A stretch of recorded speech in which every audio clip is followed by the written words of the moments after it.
बिस्मिल्लाहिर्रहमानिर्रहीम अल्लाहुम्मा सल्लि अला मुहम्मद व आले मुहम्मद अस्सलातु वस्सलामु अलैका या रसूलल्लाह अस्सलातु वस्सलामु अलैका या हबीबल्लाह अस्सलामु अलैकुम अस्सलातु वस्सलामु अलैका या मोहम्मद इब्न अब्दुल्लाह। बहुत ही खुश नसीबी के साथ, बहुत ही अच्छी किस्मत के साथ, बहुत ही आप सबकी मोहब्बतों के साथ मैं इस वक्त खड़ा हूँ रोज़ाए रसूल में। और रोज़ाए रसूल में भी बहुत ही खूबसूरत जगह पे यानी बैनुल हरमैन, एक बैनुल हरमैन आपने करबला में देखा हो, रोज़ा अब्बास और रोज़ा इमाम हुसैन के दरमियान। और ये जो बैनुल हरमैन है ये इंतहाई मुक़द्दस बैनुल हरमैन है। रोज़ा रसूल और बीबी फातिमा के रोज़े के दरमियान, रोज़ा रसूल सज्जाद के रोज़े के दरमियान, रोज़ा रसूल और इमाम बाक़र और इमाम जाफ़र सादिक़ के दरमियान, रोज़ा रसूल और इमाम हसन के रोज़े के दरमियान की जगह है। अपनी बीमारी और अलालत और एक्सीडेंट के बाद, सेहतयाबी के बाद पहला सफ़र शुरू किया मैंने अपने उन्हीं सफ़र होगा जहाँ पे मौला ने हमेशा रखा।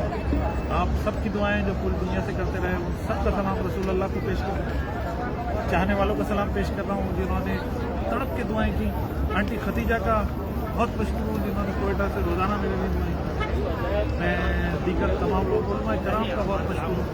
मैं तमाम दायरीन और आशिकान हुसैन का बहुत मशहूर हूँ और रसूल अल्लाह के रोज़े पे आके इन सब के लिए दुआ कर रहा हूँ। अपने सफ़र के आगाज़ में वो सब लोग मुझे याद हैं जो Karachi, Lahore, Quetta, Islamabad, Hyderabad, Multan, Faisalabad, Dubai, Toronto, Australia, America, हर जगह से दुआएं देते रहे इंग्लैंड। और मैं आप सबका कर्जदार हूँ और मशकूर हूँ कि आपने इतने टफ टाइम में इतनी ज़्यादा दुआएं की जिसकी वजह से, जिसकी बदौलत मैं आज यहाँ खड़ा हूँ और आप सबका सलाम पेश कर रहा हूँ। मेरी खुशकिस्मती है कि दिन के इस वक्त मुझे आप सब याद आ रहे हैं और लोग याद आ रहे हैं जो हमें दुआओं के आ रहे हैं।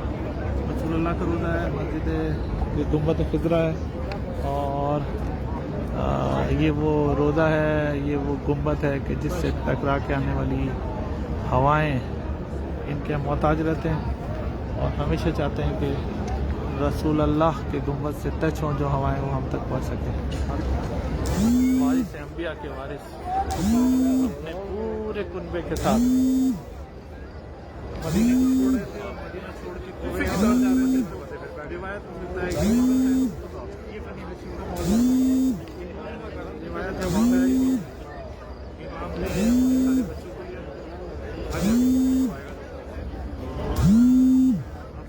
वकील को लिया, अपने गोद के पालों को लिया, बनी हाशिम के सरदारों को लिया और फिर कहते हैं कि 27 रमज़ान को, 27 रजब को मौला ने एक ऐसा दर्दनाक वाक़या है कि कहते हैं कि वो रात जो मौला की गुजरी इतनी दर्दनाक थी कि कभी रोज़ा रसूल पे जाते थे और फिर कहते थे नाना मदीना रहने के काबिल नहीं रहा, और फिर कभी इस मकाम से पैदल और रिवायत के मुताबिक घुटनियों के बल और कभी रोते हुए माँ की कब्र पे जाते थे और कहते थे अम्मा मदीना रहने के काबिल न रहा, तेरे हुसैन इस मदीने को छोड़ के जाना। और इसी दोनों रोज़ों के दरमियान इमाम हुसैन ने ये अमल किया और उसके बाद जब शहजादियाँ लौटी हैं तो फिर उन्होंने मदीने में अमल किया। कभी नाना के रोज़े पे गईं और कभी माँ की कब्र पे गईं। और उसके बाद इमाम हश्तम के बारे में मिलता है कि जब इमाम रज़ा को मदीना छुड़ाने लगे तो इमाम रज़ा भी कभी नाना के रोज़े पे जाते थे और कभी अपनी जद्दा के रोज़े पे जाते थे और कहते थे कि अली इब्न मूसा रज़ा इस मदीने को छोड़ा है। ये वो बक़िया है जिसकी ख्वाहिश पूरी दुनिया के लोग करते हैं कि आइम्मतुल बक़ी की ज़ियारत करें। मेरी दुआ है कि परवरदिगार आपको इजाज़त नसीब करें। और ये रोज़ा रसूल